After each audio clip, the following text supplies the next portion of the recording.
The puppet's secret. In the charming town of Willowbrook, where cobblestone streets wound through picturesque squares and ivy-clad cottages, there was a small but renowned puppet theatre. The theatre, with its quaint wooden facade and colourful banners, was a beloved fixture of the town. It was owned and operated by an elderly puppeteer named Gustav, whose masterful performances had captivated audiences for decades. Gustav's most treasured creation was a marionette named Arlo. Carved from the finest wood and painted with exquisite detail, Arlo was the star of the show, dancing and acting with a lifelike grace that seemed almost magical. The townspeople marveled at Gustav's skill, but none knew the true secret behind Arlo's enchanting performances. As a young man, Gustav had been an ambitious and curious apprentice. One day, while exploring the attic of his mentor's workshop, he discovered an old, tattered book filled with ancient spells and enchantments. Among the spells was one that promised to bring inanimate objects to life, and Gustav, eager to create the perfect puppet, decided to try it. After months of careful preparation, Gustav performed the spell on Arlo, infusing the marionette with a spark of life. To his astonishment and delight, it worked. Arlo became more than just a puppet. He could move independently, speak, and even think.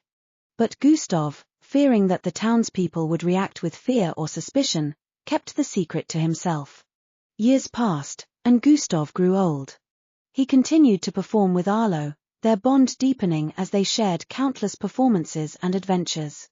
But as Gustav's health began to decline, he worried about what would happen to Arlo when he was gone. He knew he had to find someone he could trust to care for his beloved marionette. One evening, after a particularly enchanting performance, Gustav noticed a young woman lingering in the theatre after the audience had left. Her name was Clara, and she had recently moved to Willowbrook. Clara was a talented artist and a lover of stories, and she had been captivated by the beauty and magic of Gustav's puppetry. Gustav invited Clara backstage, where she marveled at the intricate details of the puppets and the craftsmanship of the sets. Sensing her genuine admiration and kind heart, Gustav decided to confide in her. "Clara," he began, his voice trembling with age, "there is something I must tell you, something very few know. Arlo is not just a puppet. He is alive, brought to life by a spell I cast many years ago." Clara's eyes widened in astonishment. "Alive? But how?" Gustav explained the story of the spellbook and his decision to bring Arlo to life. Clara listened, her amazement turning to empathy as she realized the depth of Gustav's love for his creation. "I am growing old, Clara," Gustav continued. "I need someone to care for Arlo, someone who will cherish him as I have. Will you take on this responsibility?" Clara, moved by Gustav's trust and the extraordinary story, agreed without hesitation. Over the next few weeks, Gustav taught Clara everything he knew about puppetry and the enchantments that had given Arlo life. Arlo, for his part, grew fond of Clara, sensing her kindness and creativity. One crisp autumn morning, Gustav passed away peacefully in his sleep. The town mourned the loss of their beloved puppeteer, and the theatre closed its doors in tribute. Clara, now the custodian of Arlo's secret, took on the role of puppeteer, determined to honor Gustav's legacy. With Clara's artistic talent and Arlo's lifelike presence, the puppet theatre soon reopened.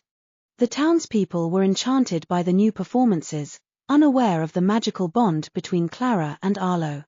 Under Clara's care, the theatre flourished, and Arlo's performances became even more mesmerizing, infused with the love and creativity of his new guardian.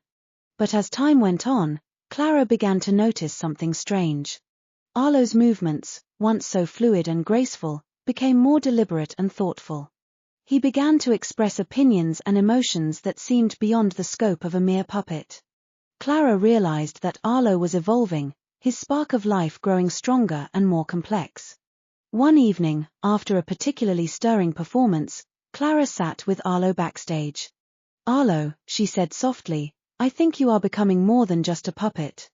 You are changing, growing." Arlo nodded, his wooden face reflecting a depth of feeling that Clara had never seen before. "I have felt it too," he replied. "I am not sure what is happening, but I know that I am more than I was."